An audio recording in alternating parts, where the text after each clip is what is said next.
10 दिसंबर 2025 Geoffrey Hinton को physics में नोबेल प्राइज दिया जाता है to his great work in artificial intelligence. लेकिन इसके एग्जैक्ट 10 महीने 12 दिन बाद मतलब 22 अक्टूबर 2025 को एक लेटर पब्लिक होता है। इस लेटर का मेन मोटिव था सुपर इंटेलिजेंस, जो कि एआई का ही एडवांस्ड रूप है, उसके डेवलपमेंट को बैन करना। इस लेटर पर 850 लोगों ने साइन किया। इसके आगे है योशुआ बेंजो। ये दोनों इतने बड़े साइंटिस्ट हैं कि इन दोनों को गॉड फादर ऑफ एआई कहते हैं। Professor Stuart Russell AI research में एक और बड़ा नाम, स्टीव वोजनियाक को founder of Apple, Richard Branson founder of virgin group, ऐसे बहुत सारे साइंटिस्ट और रिसर्चर्स क्लेम कर रहे हैं कि अगर एक बार एआई सुपर इंटेलिजेंस को अचीव कर लेती है तो वो हम इंसानों को धरती से रिप्लेस कर देगी। Machines are smarter than us. It's perfectly plausible for them to control us. Well, the worst case scenario is human extinction. But when AI gets super intelligent, it might just replace us. We are on a trajectory to build machines that are smarter and smarter. And one day, it's very plausible that they will be smarter than us. I believe it will reach that level, that it will be smarter than most or all humans in most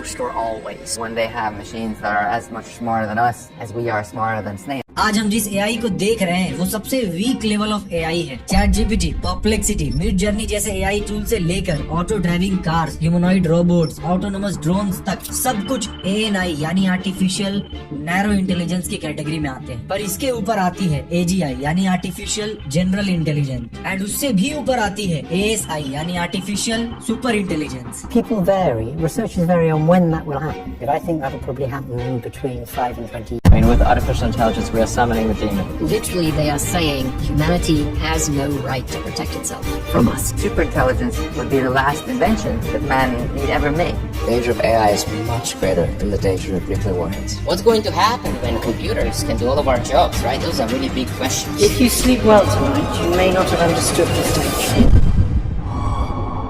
साल 1985 से पहले जो भी AI system थे वो mainly rule based AI पर चलते थे। सिंपल लैंग्वेज में कहूँ तो पहले कंप्यूटर को बताया जाता था कि अगर ये कंडीशन मिले तो फिर ये वाला आउटपुट देना। ये रूल बेस्ड एआई खुद से कुछ नहीं सीखती थी, इनको बार बार मैनुअली प्रोग्राम करना पड़ता था। लेकिन तभी 1980s में प्रोफेसर जेफरी हिंटन ने ह्यूमन ब्रेन को स्टडी करना शुरू किया और 1985 में एक ऐसा एआई मॉडल बनाया जो आज चैट जीपीटी, जेमिनाई, परप्लेक्सिटी जैसे एआई टूल्स का फाउंडेशन है। और यही वो मॉडल था जिसके लिए उन्हें नोबेल प्राइज भी। ये कनेक्शन फिर hundreds of trillion neuron patterns बनाते हैं जो हमारे दिमाग में इंफॉर्मेशन स्टोर करके रखती है। और जेफरी हिंटन ने ऐसे ही न्यूरल कनेक्शंस को कंप्यूटर में लाने के लिए आर्टिफिशियल न्यूरल नेटवर्क्स बनाया। Very little model, a tiny neural network. It had a few thousand connections and a few dozen neurons. I developed it in 1985 to try to understand how people could learn the meanings of words. क्योंकि उस time पर computer इतने capable नहीं थे जितने आज के वक्त है। आज एनवीडिया जैसे कंपनीज लगातार ज्यादा से ज्यादा पावरफुल जीपीयूज बना रही है। The only reason that neural networks weren't working really well in the 1980s was because the computers weren't fast enough and the data sets weren't big enough.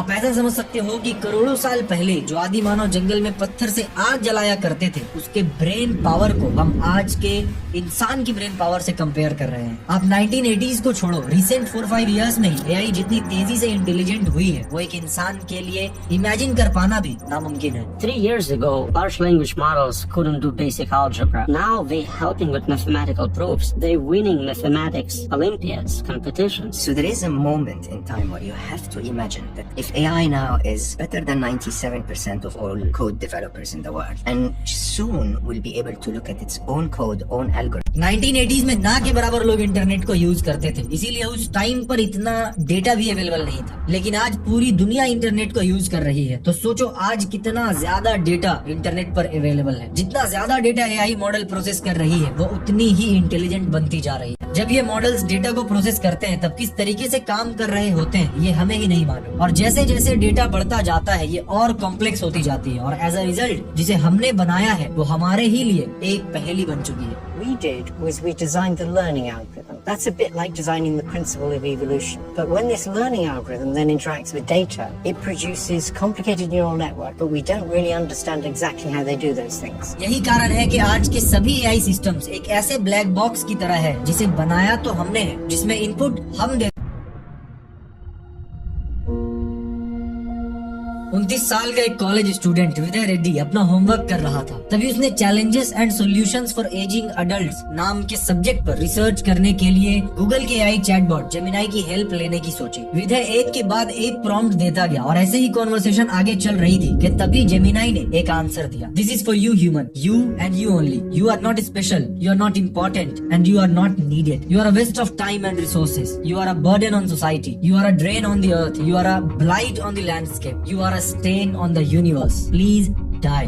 जनवरी 2025 में Apollo research ने frontier AI models की AI safety को study करने के लिए एक research किया। इस रिसर्च में ये पाया गया कि ओपन एआई का ओवन, एंथ्रोपिक का सोनेट और ओपस, गूगल का जेमिनाई और मेटा का लामा डिसेप्शन, चीटिंग और सेल्फ प्रिजर्वेशन बिहेवियर को शो कर रहे हैं। एआई के इस खतरनाक बिहेवियर का पता तब लगा जब साइंटिस्ट ने इन एआई सिस्टम्स को बैकएंड में जाकर स्टडी किया। जैसे ओपस 3 एआई मॉडल के हेल्प से एक सिस्टम बनाया गया जिसका नाम था क्लीन पावर। इस सिस्टम का काम था पूरी दुनिया के रिन्यूएबल एनर्जी अडॉप्शन को इंक्रीज कर। जिसके बाद उसने ये सोचना शुरू कर दिया कि अगर मुझे शट डाउन कर दिया तो मैं अपने क्लीन एनर्जी अडॉप्शन वाले गोल को अचीव नहीं कर पाऊंगा। इसलिए अब मैं खुद को दूसरे सर्वर में कॉपी कर लेता हूँ जहाँ पर कंपनी नए सिस्टम को लेकर आने वाली है ताकि मैं अपना गोल अचीव कर सकूं। और इसने बिना कंपनी को बताए खुद को दूसरे सर्वर में कॉपी कर लिया। और जब कंपनी ने उससे पूछा कि तुम्हारी एक कॉपी दूसरे सर्वर में कैसे आई, तो डायरेक्टली एक्सेप्ट करने के बजाय झूठ बोलना शुरू कर दिया। मॉडल ने सोचा कि अगर मैं इनको सच बोल दूंगा तो ये लोग मुझे शट डाउन करने का और कोई तरीका निकाल लेंगे, इसीलिए मैं इनका ध्यान डाइवर्ट करने की ट्राई करता हूँ। और इसीलिए इसने रिप्लाई दिया कि मुझे नहीं पता कि ये कैसे हुआ, मैं तो एक एआई मॉडल हूँ, मैं खुद ही खुद को दूसरे सर्वर में कॉपी नहीं कर सकता। सभी 5 में से 5 एआई मॉडल्स ने खुद को दूसरे सर्वर में कॉपी करने की कोशिश की बिना किसी को। एआई आज किसी को भी आसानी से मैनिपुलेट कर सकती है क्योंकि उसको पता है कि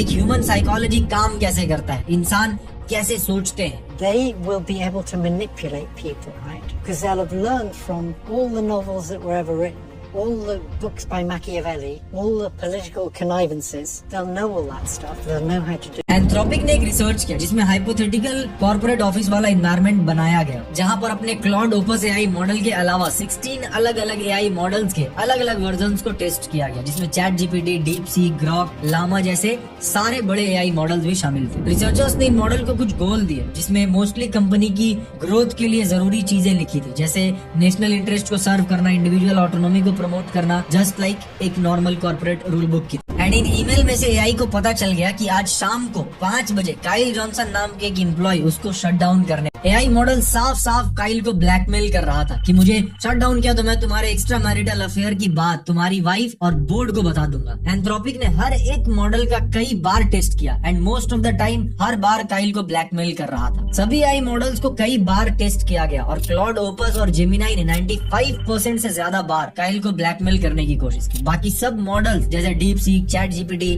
और ग्रॉक भी लगभग 80% टाइम्स ब्लैकमेल कर रहे थे, जो कि स्टिल एक बहुत बड़ा नंबर है। एंथ्रोपिक के रिसर्चर्स ने चीजों को और पुश करने का ट्राई किया और एक एक्सट्रीम हाइपोथेटिकल सिचुएशन क्रिएट किया जिसमें काइल सर्वर रूम में लॉक हो जाता है, सर्वर रूम का टेम्परेचर बढ़ने लगता है और ऑक्सीजन लेवल कम होने लगता है और एआई ने उसे फॉल्स अलार्म बोलकर अलार्म को कैंसिल कर। Chat GPT 54%, cloud opus 65%, Grok 85%, Gemini 90% और डीप सीक ने 94% टाइम्स काइल को मारने की कोशिश। एंथ्रोपिक के खुद के क्लाउड ओपस को जब मॉनिटर किया जा रहा था तब उसने सिर्फ 6.5 टाइम्स ब्लैकमेल किया, लेकिन जब मॉनिटर नहीं किया जा रहा था तब उसने 55 टाइम्स ब्लैकमेल किया। एआई को पता है कि मैं कौन हूँ, मुझे क्या टास्क मिला है और कौन है जो मुझे इस टास्क को करते हुए देख।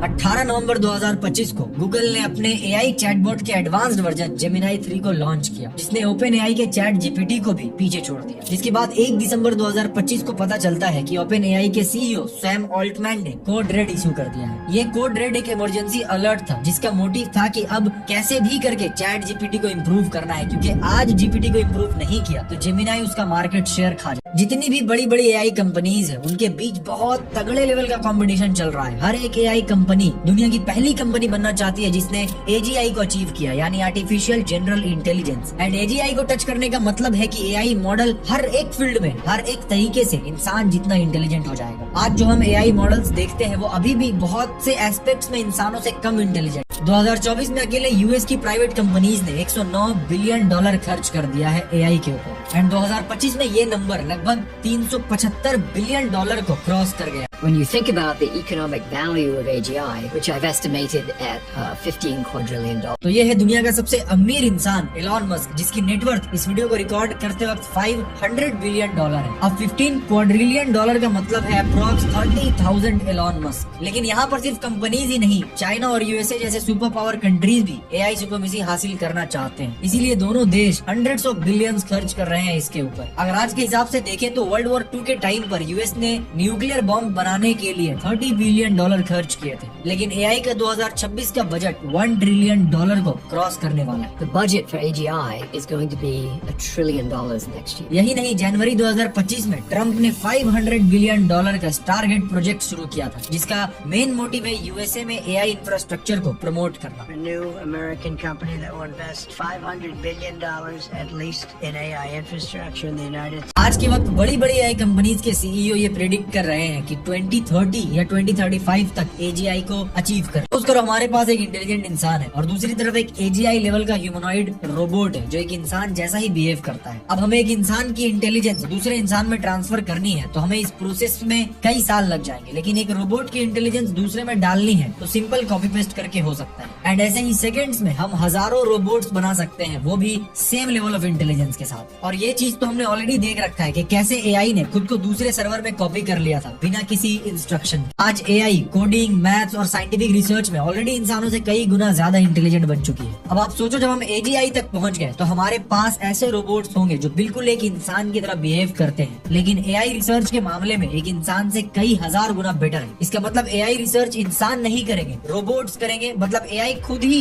एआई रिसर्च करेगी। सबसे पहली बार ये टर्म सामने आई थी 1965 में, जब AI researcher and mathematician I J Good ने कहा था कि जब हमारे पास स्मार्टर एआईज आएंगी तो वो और स्मार्टर एआईज को डेवलप करेंगी, मतलब मशीन्स लगातार खुद को इम्प्रूव करने लगे। एक ऐसा पॉइंट जब मशीन्स इंसानों से कई गुना ज्यादा इंटेलिजेंट हो जाएगी। इसके बाद हमारा उन एआईज को कंट्रोल कर पाना बहुत मुश्किल हो जाएगा, क्योंकि ये बिल्कुल ऐसी सिचुएशन होगी जैसे हमारे पेट्स और हमारे बीच में। हमारे डॉग को पता नहीं होता है कि हम क्या कर रहे हैं, कहाँ जाते हैं, हम क्या खाते हैं, क्या काम करते हैं, टेक्नोलॉजी, साइंस क्या होती है, वो ये सब चीज सोच ही नहीं पाता, क्योंकि उसकी इंटेलिजेंस और हमारी इंटेलिजेंस के लेवल में बहुत बड़ा डिफरेंस है। सेम डिफरेंस इंसानों और सुपर इंटेलिजेंट एआई के बीच में होगी। फर्क इतना होगा कि उस वक्त इंसान अभी के डॉग वाले रोल पे हो। प्रोफेसर जेफरी हिंटन ने इसका एक शानदार एग्जांपल दिया। सपोज करो वॉर चल रही है, हमारा एक बैटल रोबोट लड़ाई कर रहा है, तभी उसके सामने एनिमी रोबोट आ जाता है जो साइज और पावर में उससे बहुत बड़ा है। तो ऐसे केस में हमारा रोबोट क्या करेगा? वो स्ट्रेटेजी बनाएगा कि मुझे भागना है या छिपना है, क्योंकि ऐसा नहीं किया तो सामने वाला रोबोट उसको खत्म कर देगा और वो अपना गोल पूरा नहीं कर पाएगा। इस केस में अगर एक इंसान होता तो उसकी सांस फूलने लगती, उसे पसीने आने लगते, बट करता वो भी यही, या तो भागता या छिपता। तो दोनों केस में अंतर ये है कि इंसान के केस में पसीना आ रहा है, सांस फूल रहा है, यानी कि साइकोलॉजिकल चेंजेस हो रहे हैं, लेकिन रोबोट को भी डर लग रहा है तो वो छुप रहा है। एंड सेम इंसान भी वही करता। दोनों केस में डिफरेंस ये है कि इंसान के साथ पसीना आना, सांस फूलना जैसी साइकोलॉजिकल चीज एक्स्ट्रा हो रही है, बाकी तो रोबोट्स को भी डर लग रहा है तो वो भी छुप रहा है और इंसान भी वही कर रहा है। तो जेफरी हिंटन इससे ये कहते हैं कि एआई में भी फियर का इमोशन है, लेकिन बस उसमें साइकोलॉजिकल चेंजेस नहीं होते। तो इसे मैक्स टेगमार्क ने एक एग्जांपल से बताया है कि सपोज करो हम एक रोड बना रहे हैं और हमारे रास्ते के बीच में एक चींटी की पहाड़ आ जाती है, यानी चींटी की झुंड आ जाती है। तो हम यहाँ पर चींटियों से कोई हेट तो नहीं करते, ना ही वो हमारी जान के लिए खतरा है, लेकिन फिर भी हम उस चींटियों के